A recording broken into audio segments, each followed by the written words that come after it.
που εμπιστεύτηκαν τα παιδιά τους, αυτά τα παιδιά που θα δούμε τώρα, που εμπιστεύτηκαν στο σχολείο τα παιδιά τους, όχι για την εκπαίδευσή τους, το έχουν κάνει προπολού αυτό, αλλά τα εμπιστεύτηκαν για την εκδήλωση αυτή, για την συμμετοχή τους στο συνέδριο αυτό που έγινε στο Μόναχο.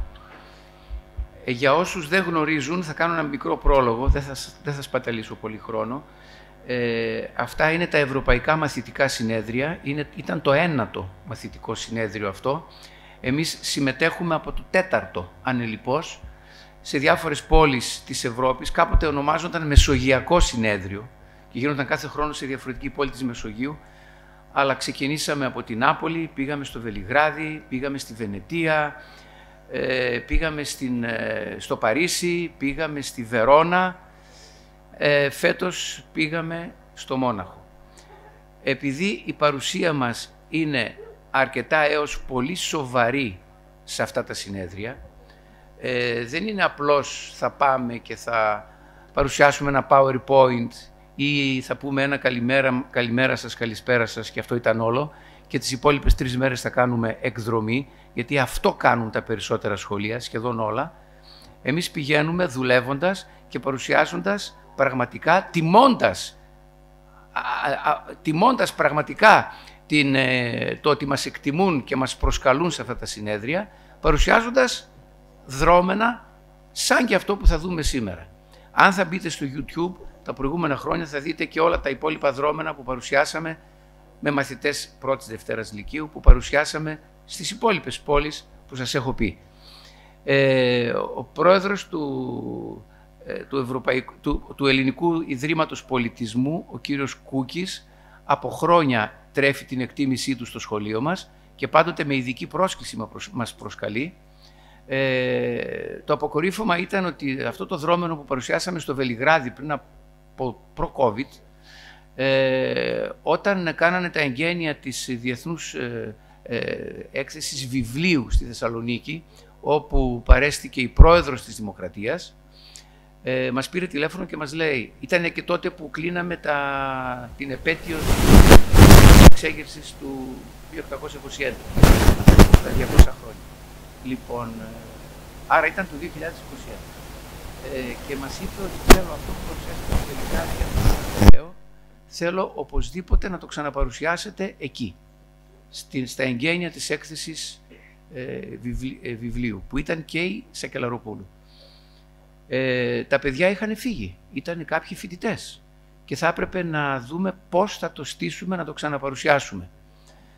Τελικά, καλέσαμε ορισμένους, όχι όλους, φοιτητές από τα πανεπιστήμια τους, όχι της Θεσσαλονίκης αποκλειστικά, για να καταλάβετε το δύσκολο του εγχειρήματος. Συμπληρώσαμε παιδιά από τα υπάρχοντα στο σχολείο, βάλαμε το βίντεο, θυμηθήκαμε ακριβώς πώς ήταν εκείνο το δρόμενο, το στήσαμε, κάναμε πρόβες και πήγαμε στη Διεθνή Έκθεση Θεσσαλονίκης που γινόταν και η έκθεση βιβλίου. Παρουσία λοιπόν όλων των αρχών και της Σακελαροπούλου και το παρουσιάσαμε. Δηλαδή δεν είναι μόνο ένα γεγονός, δεν είναι μόνο η σοβαρή παρουσία του σχολείου μας, είναι πολλά πράγματα από πίσω τα οποία συνηγορούν στο ότι πρέπει εμείς να είμαστε σοβαροί σε κάθε κάλεσμα αυτού του συνεδρίου και είμαστε και θα είμαστε. Γι' αυτό λοιπόν στα παιδιά σας έγινε μια κάποια επιλογή σύμφωνα με το παρελθόν αυτής ακριβώς της διοργάνωσης, το παρελθόν των συνεδρίων. Βέβαια κάποιο παιδί που ήθελε να έρθει του είπαμε έλα και εσύ, θα βρεθεί χώρος και για σένα σε τελική ανάλυση, και κάθε φορά παίρνουμε μέρος στην έναρξη των συνεδρίων, κάνουμε την έναρξη κάθε φορά. Το αποκορύφωμα βέβαια ήταν στη Βενετία που είχαμε πάει, όπου την έναρξη του Ευρωπαϊκού τότε συνεδρίου, ήταν το 6ο αν θυμάμαι καλά, την έκανα εγώ. Έπρεπε να πω 2 λόγια και να κηρύξω την έναρξη. Έτσι ξαφνικά έγινε αυτό, λέω τι πρέπει να πω βρε παιδιά, τι γίνεται εδώ πέρα, εγώ το άθλημα δεν το ξέρω τόσο καλά, ευχαριστώ πολύ για την τιμή. Καθίσαμε με την κυρία Ντούρου, η οποία όλα αυτά τα χρόνια δουλεύει σκληρά για την επιτυχία αυτών των συνεδρίων, των δρόμενων που παρουσιάζουμε σε αυτά τα συνέδρια. Έγραψε 2 λόγια και ανέβηκα και τα είπα. Δεν είναι δηλαδή ένα πράγμα, είναι πολλά πράγματα που έχουν γίνει όλα αυτά τα τελευταία χρόνια. Άρα αυτό που θα δείτε είναι μια συνέχεια αυτών των σοβαρών παρουσιάσεων πανευρωπαϊκά. 2.500 μαθητές ήταν στο Μόναχο. Πέρσι στο Παρίσι και στη Ρώμη εξίσου. Πέρσι έγιναν 2 συνέδρια. Ένα στο Παρίσι, ένα στη Ρώμη και ένα στο Παρίσι. Ακριβώς γιατί χάθηκε μια χρονιά με τον COVID και έπρεπε να συμπληρώσουν τις χρονιές. Έτσι το σκεφτήκαν οι διοργανωτές. Έτσι λοιπόν αυτή η σοβαρή δουλειά γίνεται κάθε χρόνο και ακόμη μια φορά σας ευχαριστούμε πολύ και εσάς και τα παιδιά σας.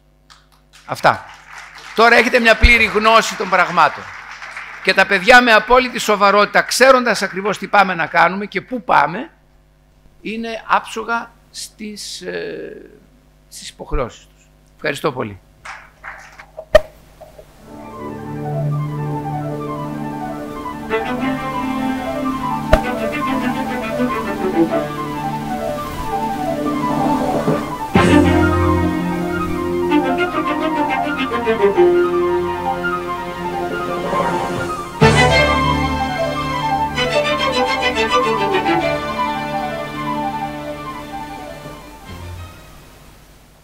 Σας καλωσορίζουμε στην πινακοθήκη των εκπαιδευτηρίων Φρυγανιώτου, που φιλοξενεί έργα Ελλήνων ζωγράφων της Σχολής του Μονάχου.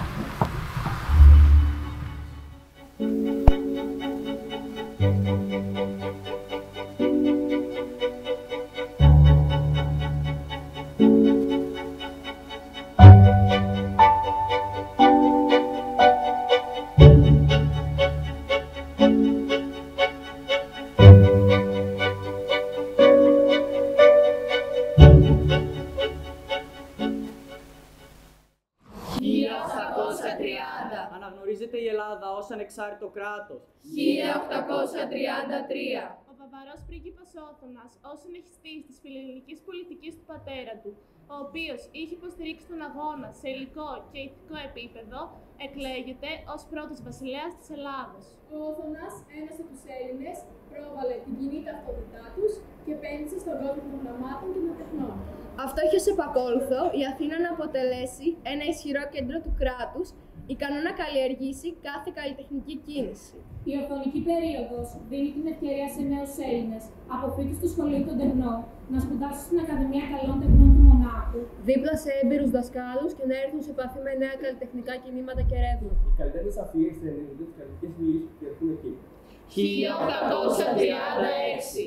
Το ιδρυθέν σχολείο των τεχνών της Αθήνας, από το οποίο προκύπτει η Ενότατη Σχολή Καλών Τεχνών, συνδέει τους καλλιτέχνες της εποχής εκείνης με τους πρώτους καλλιτεχνικούς θεσμούς του νεοελληνικού κράτους. Οι Έλληνες καλλιτέχνες που φοιτούν στη Βασιλική Ακαδημία Εικαστικών Τεχνών της Βαβαρικής Πρωτεύουσας μεταλαμβανεύουν στη Σχολή Καλών Τεχνών της Αθήνας αυτές τις αντιλήψεις, επηρεάζοντας προς αυτή την κατεύθυνση και ζωγράφους που δεν σπούδασαν στη Γερμανία. Οι Έλληνες ζωγράφοι της Σχολής του Μονάχου διατηρούν, όπως είναι φυσικό, τις προσωπικές καλλιτεχνικές τους ιδιαιτερότητες. Ωστόσο, αναπτύσσουν ορισμένα κοινά χαρακτηριστικά που δικαιολογούν και τη συνολική τους τοποθέτηση στο πλαίσιο της σχολής αυτής. Κοινά χαρακτηριστικά τους αποτελούν η προσήλωση στα τυποποιημένα είδη, τοπιογραφία, προσωπογραφία, ηθογραφία και η νεκρή φύση.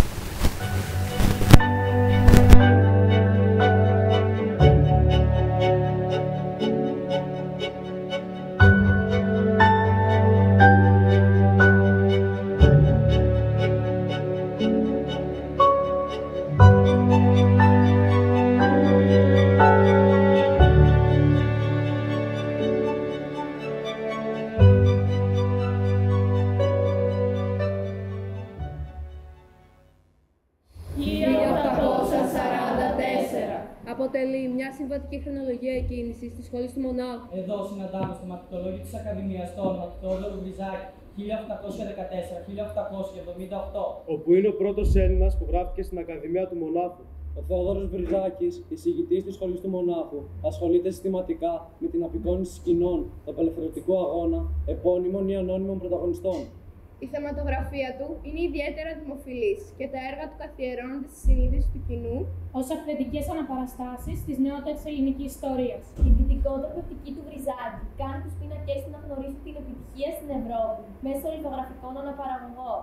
Άλλη πτυχή της καλλιτεχνικής του δημιουργίας αποτελούν τα πορτρέτα, στα οποία ο Βριζάκης αναδεικνύεται σε δεξιοτέχνη προσωπογράφο. Σπουδαίο έργο του 1858 αποτελεί η Ελλάδα που μονούσα.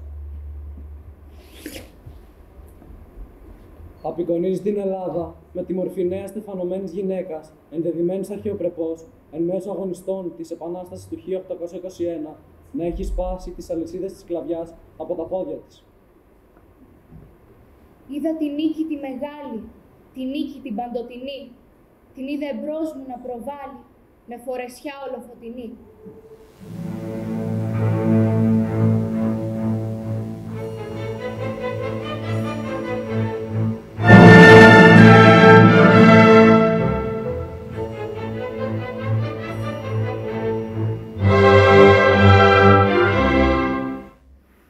Στο ελληνικό το χώμα, το στοιχειωμένο και ιερό, που το ίδιο χώμα μένει ακόμα από τον αρχαίο τον καιρό. Στο χώμα τούτο που αντανθούνε και έχουν αθάνατη ζωή και μας πόνουν, μας μεθούνε, νεράιδες, ήρωες, θεοί. Εδώ, στο ελληνικό το χώμα, το στοιχειωμένο και ιερό, που το ίδιο χώμα μένει ακόμα από τον αρχαίο τον καιρό.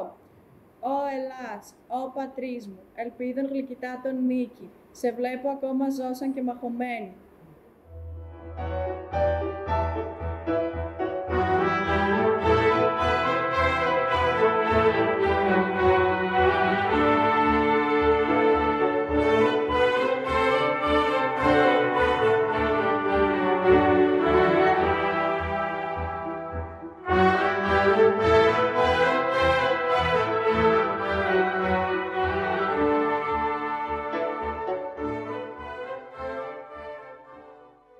Νικόλαος Γίζης, 1842-1901.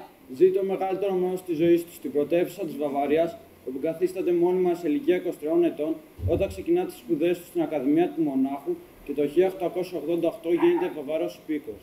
Κυρίαρχη μορφή της σχολής του Μονάχου. Ο Γίζης επηρέασε τη φορά της ελληνικής τέχνης με το ζωγραφικό του έργο. Σημαντική είναι η θέση του και στη γερμανική ιστορία της τέχνης του 19ου αιώνα. Στις υπογραφίες του κατορθώνει να υπερβεί το επίπεδο της απλής διήγησης, ενώ το διαμέτρημά του αναδεικνύεται τόσο στο ιδεαλιστικό, αλληγορικό, όσο και στο θρησκευτικό του έργο. Στο έργο του, η ψυχή του καλλιτέχνη απεικονίζεται η ψυχή από την ελληνική μυθολογία, όπου έρχεται αντιμέτωπη με μια δύσκολη αποστολή.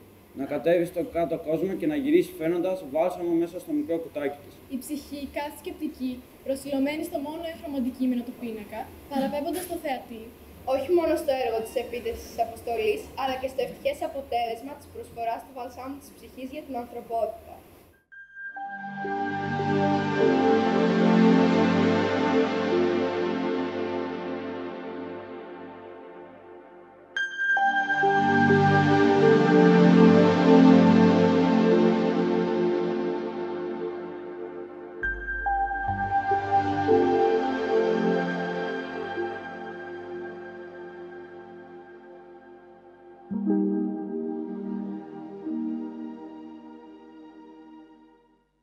Τα μεγαλεία να φοβάσαι, ω ψυχή, και τις φιλοδοξίες σου να υπερνικήσεις, αν δεν μπορείς, με δισταγμό και προφυλάξεις να τις ακολουθείς. Και όσο εμπροστά προβαίνεις, τόσο εξεταστική, προσεκτική να είσαι. Στα βάθη της ψυχής μου, που πάθη κοσμικά δεν έχουν τόπο, νιώθω δυο μάτια μυστικά. Αυτά δεν θα κλειστούνε, ποτέ, δεν θα χαθούν, ελεύθερα μια μέρα, γοργά θα φτερωθούν. Τα μάτια της ψυχής μου, τα μάτια τα θεϊκά, που μέσα μου ανοιγμένα τα νιώθω μυστικά, ψηλότερα από τα αστέρια στον 7ο ουρανό, θα τα ανταμώσουν πάλι το φως το αληθινό.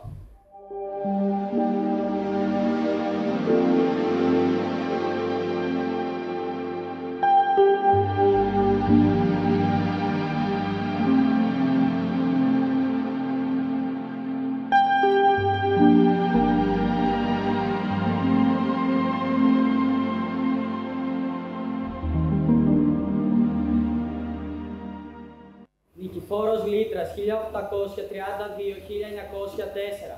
Ένας από τους γνησιότερους εκπροσώπους της σχολής του Μονάχου. Ένας από εκείνους, οι οποίοι με τη διδακτική και καλλιτεχνική τους δραστηριότητα μεταλαμπαδεύουν στην πρωτεύουσα του νέου ελληνικού κράτους τις αντιλήψεις που κυριαρχούν στη Βαβαρική Ακαδημία.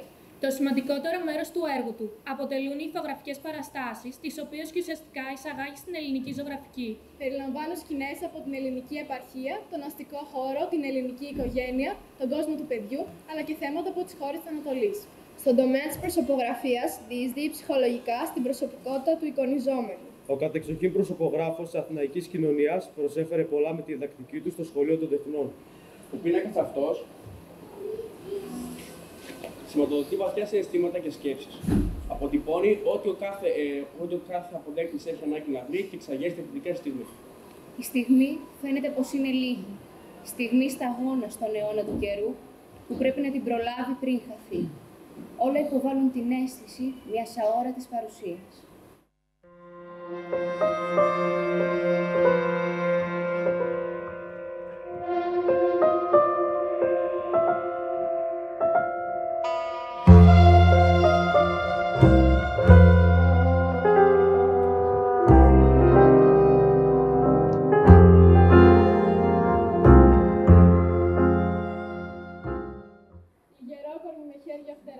Ακροποδητεία ταινίζοντας τον ορίζοντα από το ψηλό άνοιγμα, με βλέμμα ψιπετές, το όνειρο να μένει τη χαρά.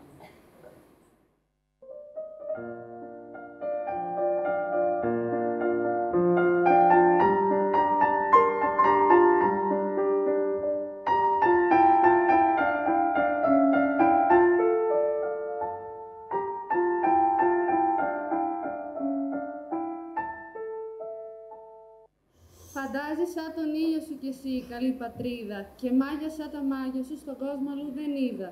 Η γη σου είναι παράδεισος και αιώνια γαλανός. Γύρω σου καθρεφτίζεται στο πέλαγο ουρανός. Κι οι νύχτες σου με τα άστρα τους, με τη γαλάζια πάστρα, με τα ειδονολαλήματα τρεμάμενα σαν τ' άστρα. Με το φεγγάρι που περνά σαν το όνειρο ευτυχίας, στη μέση της απέραντης ουράνιας ησυχίας. Οι νύχτες σου δροσοβολούν χιλιόπλουμα λουλούδια και στο παιδιών σου τις καρδιές αμάραντα τραγούδια. Σταλάζουνε στα σπλάχνα τους θεράπη λησμονιάς, ελευθεριάς αγάλιαση και μίσος τυραννιάς.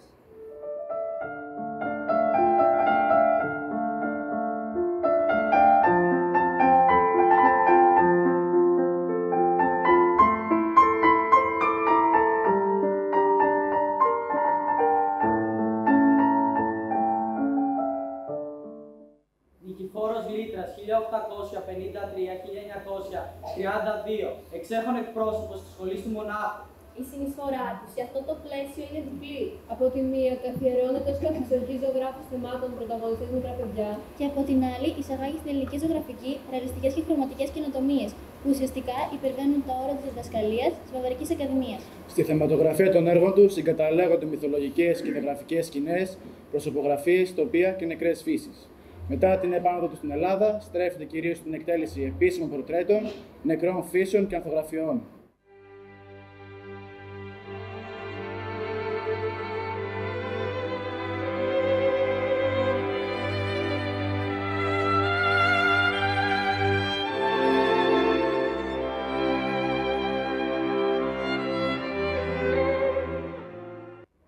Μικρό κορίτσι, όμορφη κόρη, λουλούδια έχει στην καρδιά. Ευωδιάζεται όπως το πέρασμά σου.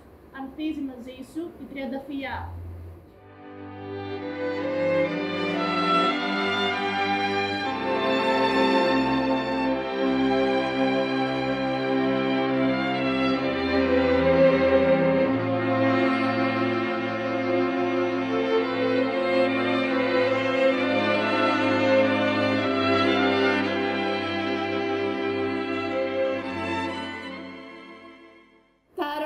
Ήταν χθες βράδυ κλειστά, μπουμπούκια, χναδιλά, χείλη που να ψωμογελάσουν μόλις τολμούσαν σιωπηλά.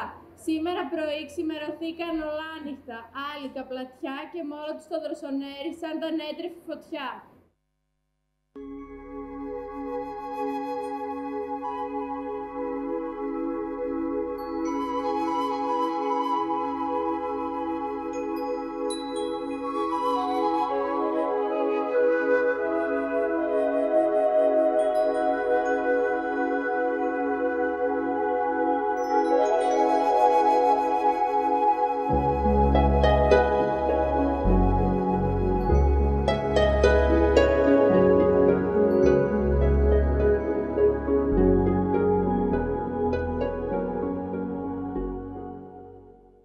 Σιμεών Σαββίδης, 1859-1927, ανήκει στους πιο τολμηρούς ζωγράφους της σχολής του Μονάχου. Το 1880 γράφεται στην Ακαδημία. Συνδέθηκε με στενή φιλία με τον Νικόλαο Γίζη. Φύση Ανίση, ασχολήθηκε με τη μελέτη αρχαίων μνημείων. με προβλήματα φιλοσοφικού και ηθικού περιεχομένου, καθώς και με τη γεωλογία, τη φυσιολογία, την ιατρική και τη μετεωρολογία, αναπτύσσοντας μάλιστα μια θεωρία για την πρόμηση του καιρού, σύμφωνα με τα χρώματα της Ανατολής και της Δύσης.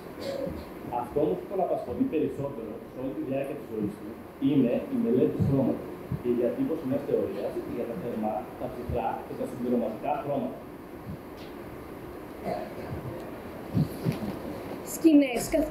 Σκηνές καθημερινής ζωής και τοπία που κυριαρχούν στην καλλιτεχνική του δημιουργία. Είναι τα θέματα που τον βοηθούν να εφαρμόσει τις θεωρίες του σχετικά με το χρώμα και το φως. Το ενδιαφέρον του στράφηκε επίσης στην νεκρή φύση και την προσωπογραφία.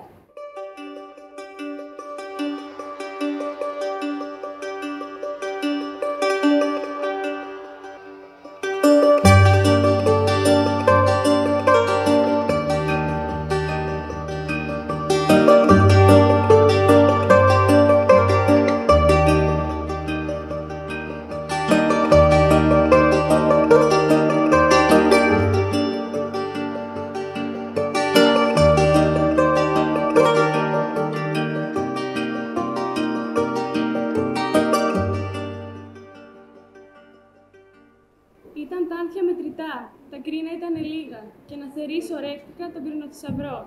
Κι όλα τα κρίνα μάτιασα κι όλα τα κρίνα πήγα, στον πλούσιο κήπο να τα βρω και να τα αγκαλιαστώ. Στον κήπο μου γελούσανε τα ρόδα, οι μενιξίδες κάτω από πέπλους μου έστελναν τους χαιρετισμούς. Και πέρασα. Οι αμύριστοι στοχαστικοί πανσέδες με κοίταζαν, ασάλευτοι και στάθηκα σε αυτούς.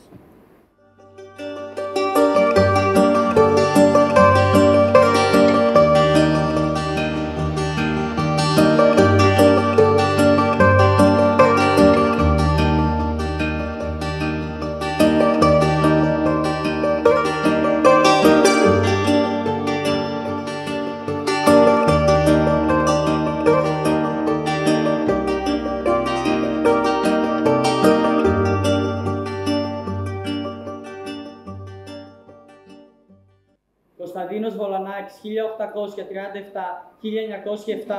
Ξεκινά από τοπιογραφία και εξελίσσεται σε έναν από τους σημαντικότερους Έλληνες θαλασσογράφους. Απεικονίζοντας ναυμαχίες, σκηνές από λιμάνια, καράβια και καΐκια, αλλά και σημαντικά γεγονότα του κοινωνικού του βίου. Οι συνθέσεις του, λυρικές και ατμοσφαιρικές, χαρακτηρίζονται από χρωματική αρμονία και επιμελημένη απόδοση των λεπτομεριών, φανερώνοντας τη μελέτη της ολλανδικής θαλασσογραφικής παράδοσης.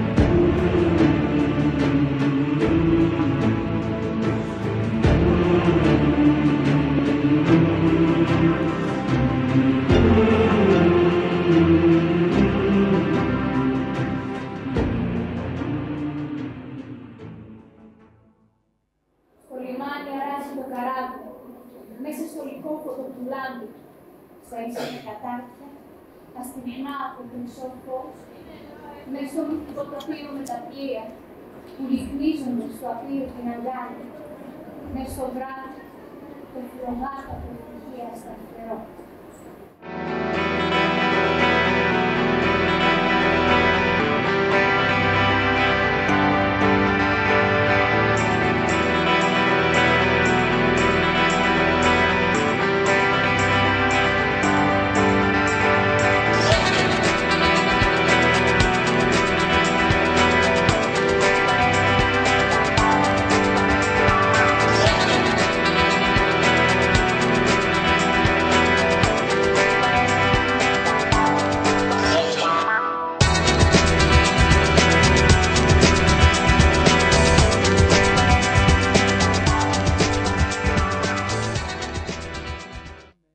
Και αφού είδαμε αυτό το δρόμενο που παρουσιάσαμε στο Μόναχο, πρέπει να σας πω τελικά για αυτό που είδατε. Το θέμα του συνεδρίου, γιατί κάθε φορά τα συνέδρια έχουν και ένα θέμα. Το θέμα του συνεδρίου ήταν οι Έλληνες της Γερμανίας, οι Γερμανοί των Ελλήνων, της Ελλάδος. Και έπρεπε λοιπόν να παρουσιάσουμε κάτι το οποίο να έχει χρώμα, να έχει Γερμανία και ειδικά Μόναχο, γιατί ήμασταν στο Μόναχο, και πρωτοτυπία. Και η κυρία Ντούρου σκέφτηκε αυτή την πρωτοτυπία. Σκέφτηκε ζωγράφους της σχολής του Μονάχου, χρώμα, πρωτοτυπία, οι πίνακες να ζωντανεύουν μπροστά μας και να διηγούνται τους Έλληνες που διέπρεψαν στο Μόναχο, στη σχολή του Μονάχου. Πραγματικά έκανε πολύ μεγάλη αίσθηση.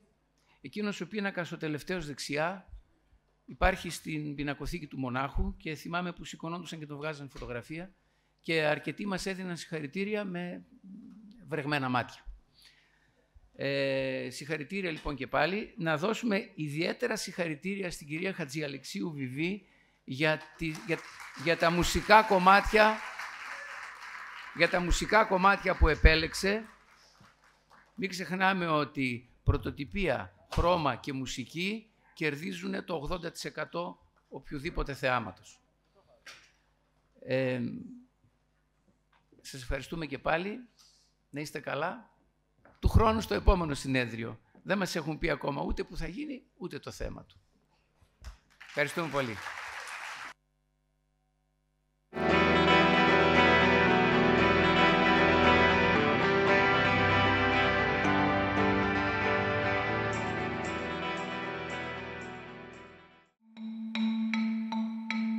Thank you.